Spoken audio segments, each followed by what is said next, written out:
What's up, guys? Welcome to the Chess Giant. This is Solomon Ardell, and in today's video we're going to be covering a Ponziani Opening miniature played by Mikhail Chigorin back in the year of 1889.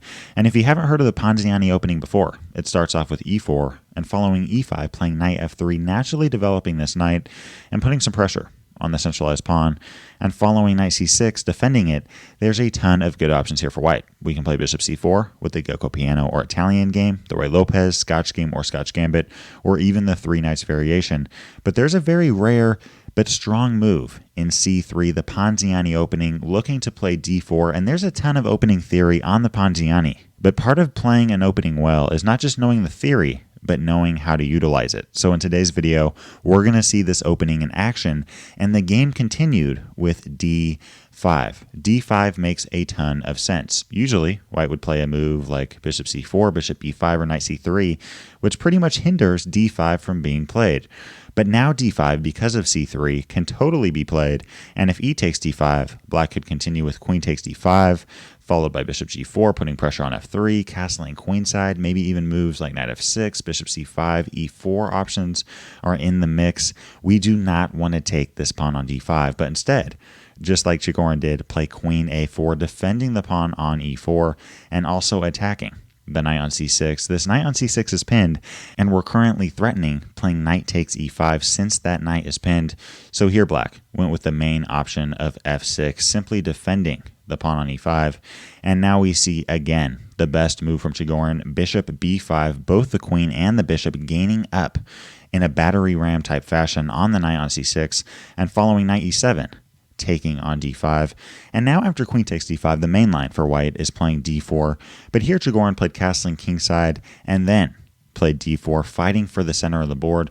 And honestly, in this position, if black is not prepared, white can win the game surprisingly quickly. The game continued with e4, attacking the knight on f3, and this move makes some sense. By playing e4, black gets a space advantage right in the center of the board, plus some potential attacking chances on the king on g1. In fact, here black continued with knight g6, idea being black could then play a move like knight h4, followed by e3, because both the queen and the knight on h4 would be ganging up on that g2 pawn.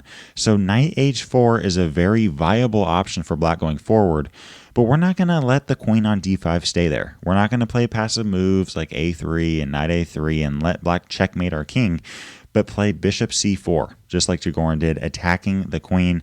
And now black said, okay, fine, we'll play queen a5, we'll trade down, but here we don't want to take the queen on a5. If we take the queen, knight takes a5 can be played, our bishop is being attacked, and we now have to play a move like bishop to d5 or bishop to e2, which now I would only give a very small advantage to white because we have to move this bishop, and if knight takes e4, snatching off the pawn, we obviously lose a piece. So this is not the best option to take that queen on a5. Instead, from Chigorin, we see queen b3, keeping the queens on the board, and now white has a couple of different threats. One of them is taking the pawn on e4, and the other is playing bishop f7 check. Queen takes b7 may seem like a threat, but after rook b8, our queen is trapped.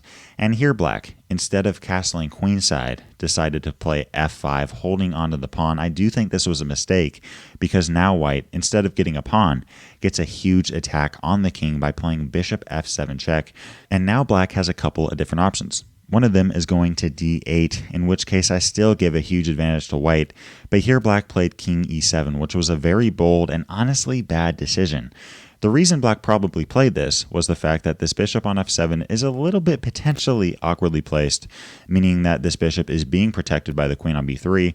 Black probably was planning on playing a move next like queen to b6, followed by rook to d8, but here we can simply play knight c4, and we have a one game. Notice how the bishop on f7 is not being defended, but if black takes it, we simply win a queen on a5.